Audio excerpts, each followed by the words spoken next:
Buenos días, mi nombre es Hafid Hay y soy estudiante del doctorado en Ciencias de Educación en la Universidad Cuauhtémoc. Esta entrevista hace parte de una actividad académica cuyo propósito es identificar y analizar problemáticas educativas presentes en nuestro entorno. En esta oportunidad conversaremos sobre la convivencia y el comportamiento escolar en educación básica primaria con una docente de aula de la institución educativa El Recuerdo. Antes de iniciar, afirmo que esta información se usará con fines académicos. Bueno, profe, bienvenida. Háblanos un poco de ti. Hola, Jafir, muchas gracias. Buenas, mi nombre es Marily Benítez, licenciada en Informática y Medios Audiovisuales, magíster en Gestión de la Tecnología Educativa y soy candidata a doctorado en Educación de la Universidad UMESIT. Llevo una trayectoria en educación de aproximadamente 12 años, en los cuales siempre he trabajado en educación básica primaria. Ok. Bueno, quiero iniciar esta entrevista con la siguiente pregunta. Desde tu experiencia como docente de básica primaria, ¿cuáles consideras que son las problemáticas educativas que afectan con mayor frecuencia a los estudiantes en el desarrollo de las clases en la actualidad? Bueno, una de las dificultades que más afecta el desarrollo de las actividades académicas es la indisciplina que se presenta en las aulas.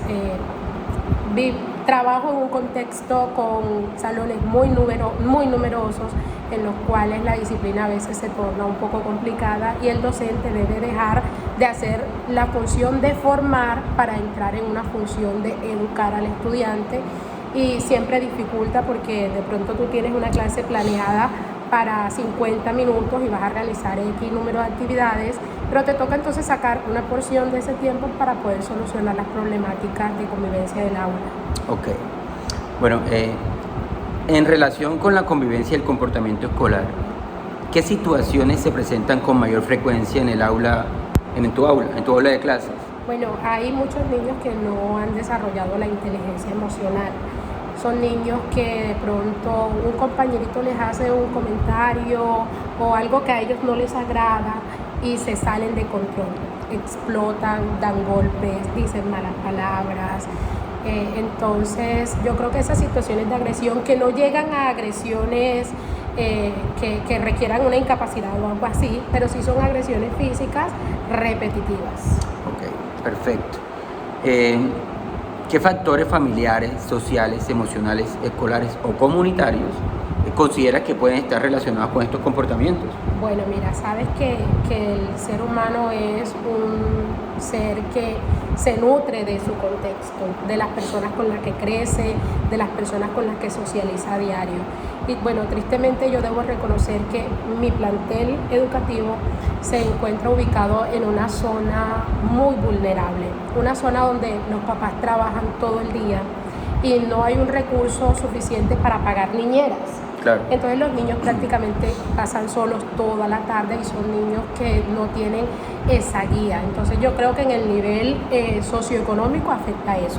O sea, que los padres no tienen la capacidad para estar con sus hijos ni para pagarles a una persona que esté con ellos. Okay. Y ahora, conociendo esto, ¿de qué manera estas situaciones afectan el aprendizaje de los estudiantes, el clima del aula y el trabajo del docente? Bueno, mira, sabes que si tú tienes un ambiente de aula pesado, o sea, de ahí parte todo. O sea, claro. Si tú tienes un ambiente de aula que no te colabora en tu quehacer, obviamente tu trabajo se duplica. Entonces, claramente esos niños que de pronto no tienen el acompañamiento de sus padres, tanto ese acompañamiento que debe ser en valores como el acompañamiento que debe ser en la parte académica, ellos se atrasan. Entonces, si tú te das cuenta, en algo tan sencillo como cuando tú vas a hacer un compartir en el salón de clases, okay. Esos niños que no traen el dulce para compartir, que todos se supone que deben traer, son esos niños que son más agresivos, los que menos tarea hacen. Te das cuenta que una cosa tan simple como esa los marca, porque es que el niño ya viene predispuesto de que su compañerito trajo y él no. Entonces, todo afecta. Okay. Cuando se presentan varias problemáticas de convivencia al mismo tiempo, ¿qué criterios utilizas para decidir cuáles deben atenderse primero? Bueno, sabes que existe un conducto regular. Nosotros como institución educativa tenemos una carta magna que viene siendo nuestro manual de convivencia, que está estrictamente ligado a los lineamientos que el Ministerio de Educación propone. Entonces, claramente la atención de la falla debe ser según la urgencia que requiera, y eso ya va a depender de la tipología okay. De están tipificadas. Sí, están tipificadas, y bueno, dependiendo de la tipificación en la que se clasifiquen, es la atención que se le va a brindar. Ok, perfecto. Bueno, ¿qué procedimientos, protocolos o estrategias aplicas actualmente para atender la situación de convivencia? Y bueno, ¿qué tan efectivos consideras tú que han sido?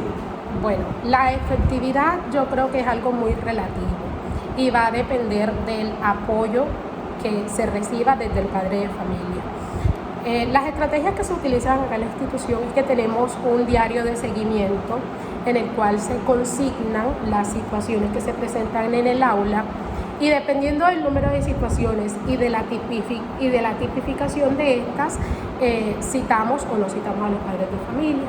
Entonces, después de esa citación vamos a coordinación, dependiendo si lo amerita, y se hacen compromisos escritos. ¿Qué tan productivos son los seguimientos escritos que realizamos? Realmente depende de cada caso. Hay casos en los que sí funcionan, el padre de familia se compromete, el niño cambia. Pero hay situaciones en las que el papá viene, dice maravillas, que sí, que se compromete, pero apenas se va de la institución, ahí llega. Se perdió el proceso, ok. Ahora, ¿qué papel deberían desempeñar los estudiantes, la familia, los docentes, la orientación escolar y los directivos en la prevención y solución de este tipo de situaciones? Ok, bueno, algo que yo particularmente siempre he criticado, por utilizar la palabra fuerte de criticar, es la función que cumple el acompañamiento de otros funcionarios de las instituciones educativas, que no somos solo los docentes, como por ejemplo la orientación escolar. Siempre he creído que orientación escolar debe estar enfocado no a arreglar problemas, sino a prevenir situaciones. Entonces, iniciando de pronto desde orientación escolar, generar campañas, tratar de concientizar a los estudiantes, utilizar las tecnologías de la información y la comunicación. Los directivos también deberían estar allí, de vez en cuando coordinación, pasar, hablar con los chicos, no esperar que suceda algo para atacarlo, sino prevenirlo. Actualmente el docente se siente solo. Así es, o sea, particularmente en mi caso, las situaciones de convivencia solo llegan a coordinación, como te dije, cuando después de hacer el registro se considera pertinente que lleguen hasta allá. Ok, perfecto. Bueno, ¿qué acciones o mecanismos consideras necesarias para fortalecer o implementar para mejorar la convivencia y favorecer el comportamiento más adecuado de los estudiantes? Bueno, yo creo que sería muy importante la inclusión de la familia. Okay. Yo creo que para que un niño sea un niño que esté bien nutrido en valores, eso empieza desde casa. De pronto la articulación entre la escuela y la familia, donde a través de la escuela de padres, a través de asambleas que se hagan con los padres de familia, se resalte la importancia de la sana convivencia. Porque hay muchos estudiantes que a mí me dicen, yo les pregunto, ¿por qué les pegaste? Porque mi papá me dijo que el que me pegue le tengo que pegar. Okay. Entonces es educar a los papás. Bueno, quiero cerrar con esta última pregunta, y es que me gustaría que me dijeras, desde tu experiencia, ¿qué recomendación darías a las instituciones educativas para que la convivencia escolar no sea atendida solamente cuando aparece un conflicto, sino que sea atendida de manera preventiva y formativa? Bueno, profe, como te comentaba, yo considero que el ser humano es un ser humano que absorbe, que absorbe todo. Yo creo que para poder atacar estas situaciones de convivencia no basta solo con hablar con el estudiante, sino que se necesita articular estudiante, comunidad educativa, comunidad, los alrededores, de pronto desde la Junta de Acción Comunal, hacer un plan completamente articulado en el que el principal objetivo sea enseñarle al niño la importancia de pensar antes de actuar, de sentarme, de analizar, de respirar. Yo sí creo eso, que el ideal sería tratarlo en general, abarcar muchos campos. Obviamente esto es una situación muy complicada porque a veces se nos sale de las manos a nosotros como docentes, pero desde el salón de clases sería articular a la familia, profe, la familia. Y de nada sirve que de pronto tú en el salón de clases refuerces valores, pero en la casa no los hay. Y es que la sanción por sí sola no transforma la conducta, ¿cierto? Así es. Bueno, profe Marilyn, agradezco que me hayas permitido entrevistarte y compartir tu experiencia y tus reflexiones. Tus respuestas me permiten comprender que los problemas de convivencia no deben interpretarse únicamente como actos aislados de indisciplina, pues se relacionan con factores emocionales, familiares, sociales, económicos e institucionales. Así es. Muchas gracias. Con gusto. Como reflexión de esta actividad y a partir de la entrevista, considero que la convivencia escolar es una problemática compleja que no puede reducirse a simples actos de indisciplina. Los golpes, las palabras ofensivas, las interrupciones y la falta de concentración también están relacionados con factores familiares, sociales y emocionales presentes en el contexto de los estudiantes. Uno de los principales hallazgos fue reconocer que algunos niños reproducen en la escuela formas inadecuadas de resolver los conflictos observados en su entorno. Esto afecta el clima del aula, obviamente, disminuye el tiempo de aprendizaje y dificulta el trabajo docente. Por ello, no es suficiente responder únicamente con sanciones. Como se plantea en el documento consultado, los docentes deben ser reconocidos como actores fundamentales en la transformación educativa y las respuestas institucionales deben ser planificadas, participativas y acordes con cada contexto.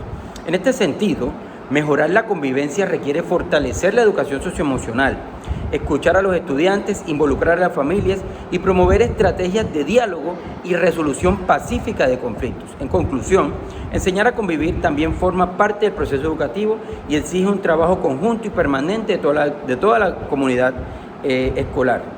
Muchas gracias.